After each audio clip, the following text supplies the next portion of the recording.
You've probably seen these so-called Mexican jumping beans before. You take half of a capsule of sort of medicine, put a small ball bearing in it and slide the other half on there. Gelatin capsules they are. You've probably seen them around. That makes a decent little jumping bean like this.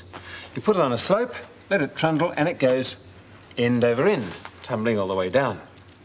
Well, that's easy enough to make as long as you can get yourself a capsule and a small ball bearing, but you can make them bigger and more dramatic than that with things around the house. You do have to start with a ball bearing, and I'm going to use one around about that size.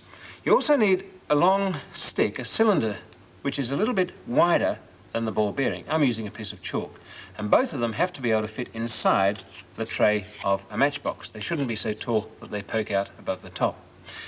Well, so far so good. Let's put those to one side. Then you'll need some aluminium foil.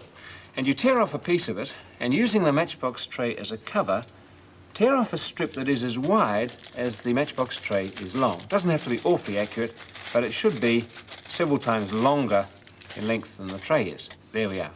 Right, we now wrap that around the cylinder, in this case the piece of chalk. And do it fairly neatly so you don't get too many crinkles, because what you're trying to do is to make a cylinder with its walls several thicknesses of aluminium foil. There we are, like that. Now slide the chalk out a little bit, and so that you can crimp the end over, and that will make a long, thin bucket. And you've guessed it, you're going to put the ball bearing inside that bucket. The crimping of that end will help to hold it all together. They are fairly fragile. Okay, out comes the chalk, and in goes the ball bearing, and you can see it's a nice loose fit. Now this is a hard bit. You just crimp the end over, work all the way around, because that's going to have to contain the ball bearing inside it. It will make a bit of a mess of the walls of the tube, but it shouldn't be too bad. And anyway, you're going to beat those crinkles out a bit later. There we are, we'll see how that gets on. Now that, you see, is just long enough to fit inside the matchbox tray.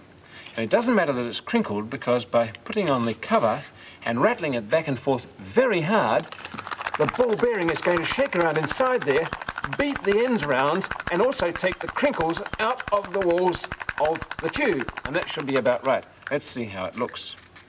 Well, there we are. Quite a decent sort of bean shape, as you can see. And if you've done everything right, you should be able to put that on the slope and let it follow its mates down the hill. Let's give it a go.